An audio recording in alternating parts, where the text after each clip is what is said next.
मुंबई की वो रात आसमान एकदम साफ था और मौसम भी बिल्कुल साफ था। फिर भी एक विमान कुछ ही सेकंड में आग का गोला बन गया और इसी हादसे में मारे गए देश के सबसे ताकतवर नेताओं में से एक अजित पवार। अजित पवार एक ऐसा नाम है जिसकी एक फाइल से पूरी सरकार हिल जाती थी और एक फैसले से दुश्मनों की नींद उड़ जाती थी।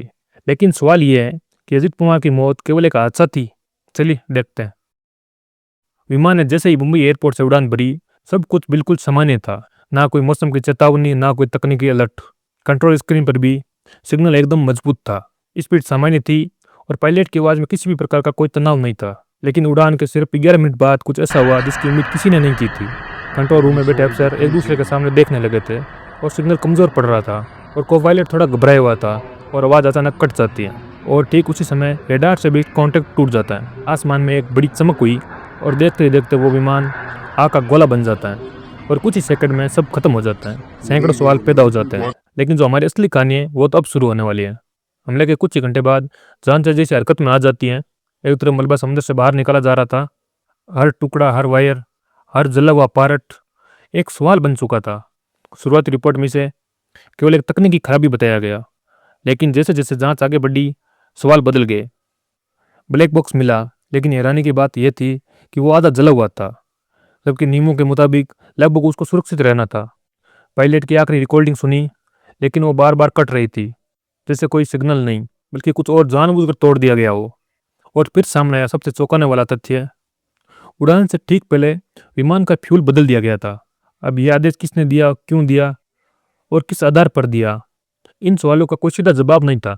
इतनी साफ रात, इतना अनुभवी क्रू और फिर एक के बाद एक अजीब गलतियां। जांच अब हादसे से हटकर नीयत की तरफ बढ़ चुकी थी। अजित पवार की मौत केवल ये विमान हादसा नहीं था, वे एक राजनीतिक भूकंप था।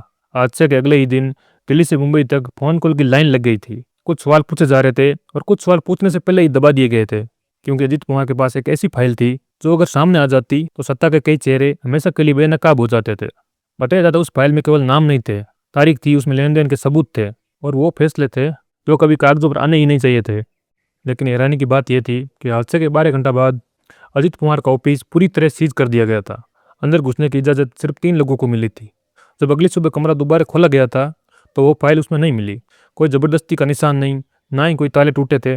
लेकिन सच तो ये था कि सबूत गायब हो चुके थे। तो सवाल ये नहीं था कि फाइल कहाँ गई, सवाल तो ये है कि किसके कहने पर गई। और तभी इस कहानी में एक और डरावना मोड़ आता है।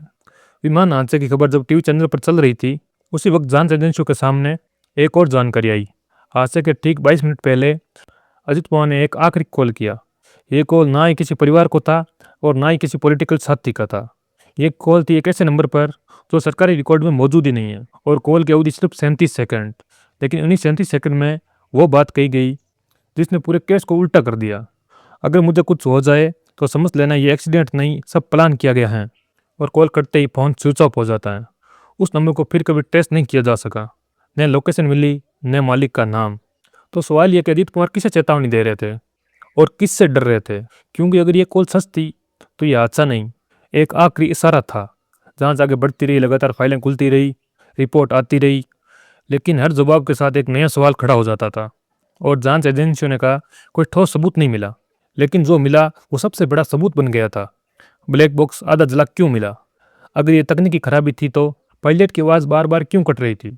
अगर सब कुछ सामान्य था तो उड़ान से पहले विमान का फ्यूल बदलने को किसने कहा था? और सबसे अहम सवाल, वो फाइल जो अजित पवार की मौत के बाद एकदम से गायब हो गई, आज तक वो फाइल किसी को क्यों नहीं मिली? न कोई नाम सामने आया और ना ही कोई गिरफ्तारी हुई और न ही कोई जिम्मेदारी तय की गई। क्योंकि कुछ सवालों के जवाब केवल सच उजागर नहीं करते, वो पूरे सिस्टम को कटघरे में लाकर खड़ा कर देते हैं। और शायद इसी वजह से ये सवाल आज भी अनुत्तरित है। अजित पवार की मौत ने सिर्फ एक जिंदगी नहीं छीनी, उसने सिस्टम की कई परतें उधेड़ दी।